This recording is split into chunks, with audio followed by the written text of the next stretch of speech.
আপনি ভেতরে ঢুকুন, এরকম করে ঠেলে ঠেলে বেরোবেন।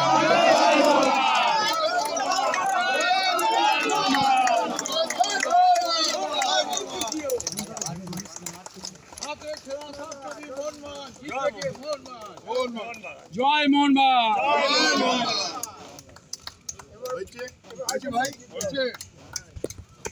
আপনি একটু চলুন, একটু মানুষদের সত্যি কথা উপর দিকে একটু হ্যাঁ হ্যাঁ হ্যাঁ দাদা একটু সরুন, আপনারা কেটে যাবেন না, সরে আসুন। তারপর কেটে দেবেন।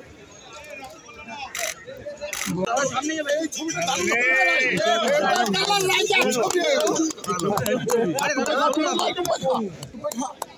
ছবিটা হলো না। শুরু করি অভিনব সেলিব্রেশন, অভিনব না মানে দেখলাম একটা নতুন জেস্টার, মিষ্টি ফিষ্টি নিয়ে এলেন, তো মানে এটা চ্যাম্পিয়নশিপ সেলিব্রেট করতে এটা নিয়ে যদি একটু বলেন। না দেখুন, এটা কিছুই না, আজকে শুনলাম ফ্ল্যাগ হোয়েস্টিং হবে, তো আমরা সবাই মিষ্টিমুখ করলাম এখানে। দেখো, end of the day election থাকবে, সব কিছুই থাকবে, কিন্তু মোহনবাগান আমরা সবাই একটা পরিবার। সেই পরিবারে যখনই কোনো সাফল্য আসে বা আনন্দের দিন আসে, আমরা সবাই চেষ্টা করি একসাথে থাকতে।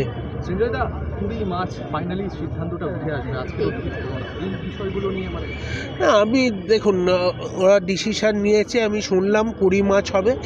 সো আমার কিছু বলার নেই এতে। আমি একটাই বক্তব্য আমার, যে ইলেকশনটা যেন তাড়াতাড়ি হয় এবং সেখানে অধিকাংশ এক্সিকিউটিভ কমিটি মেম্বাররা যে ডিসিশনের পক্ষে আমার সাথে একমত হচ্ছে, আমি তার জন্য খুশি।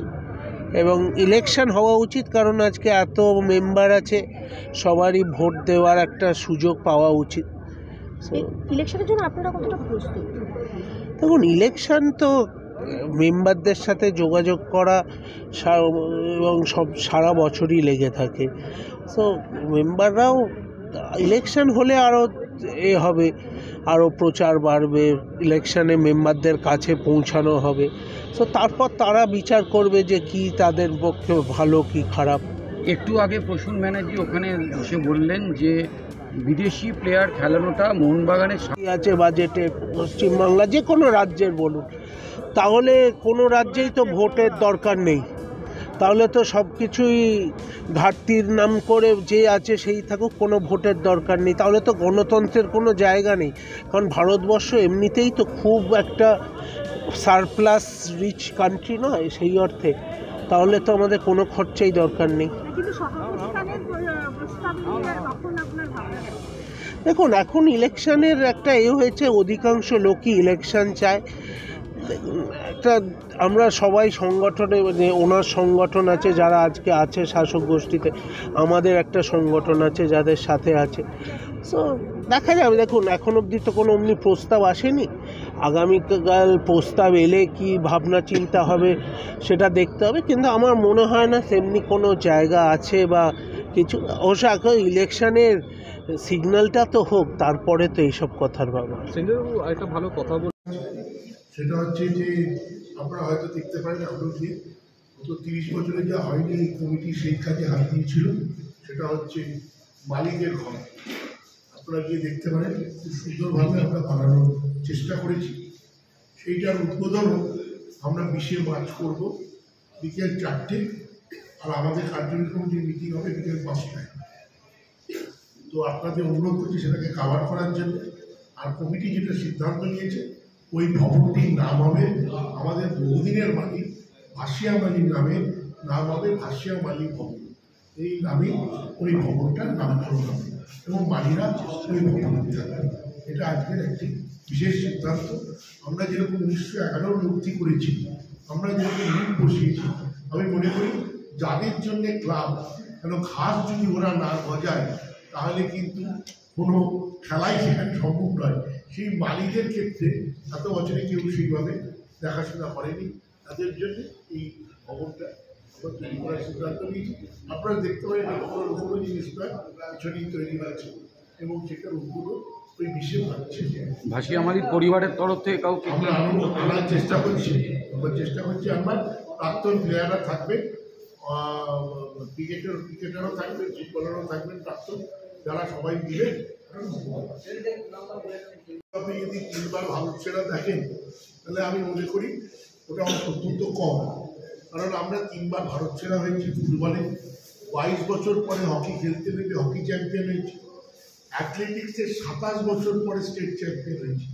আমরা যে খেলা করি, ক্রিকেটের রিসেন্ট ট্রফি চ্যাম্পিয়ন হয়েছি, যে খেলা আমরা খেলি ক্রিকেট, ফুটবল, হকি, এবং আমাদের এই কমিটি অত্যন্ত সিরিয়াস ছিল প্রত্যেকটা খেলা নিয়ে। তার সাথে সাথে ক্লাবের যে এত উন্নয়ন হয়েছে, এই যে লাইব্রেরি, ইমানদার মস্তিষ্ক প্রসূত লাইব্রেরি শীর্ষেন্দু মুখোপাধ্যায় সেই উদ্বোধন করেছিলেন, এটা একটা অন্যতম বড় ঘটনা উন্নয়নের ইতিহাসে। স্পোর্টস লাইব্রেরি সত্যি একদম ঠিক বলুন। তো নানা রকমের কর্মকাণ্ড হয়েছে, যেগুলো লুকানোর কোনো ব্যাপার নেই, সবার সামনে আছে, এগুলো অত্যন্ত বড়। তবে আমরা ফুটবল ওরিয়েন্টেড মেনলি ক্লাব, আমার মনে হয় এই সাফল্য, ঈশ্বরীয় সাফল্য কোনো কমিটির জন্য, আগেও কোনো কমিটি, আমি এত বছর ধরে ফুটবলের সঙ্গে জড়িত আছি, কোনো কমিটির জন্যে এই সাফল্য ঈশ্বরীয়। পরপর 3 বছর ভারত সেরা, প্রথমবার আইএসএল কাপ, সেবার আমরা ডুরান্ড কাপ জিতেছিলাম, তারপরের বার আইএসএল শিল্ড, এবার আবার আইএসএল শিল্ড, কাপটাও আছে আমাদের কোচ, এই জন্যেই অনেক বেশি ফোকাস রিগার্ডিং দ্য টিম।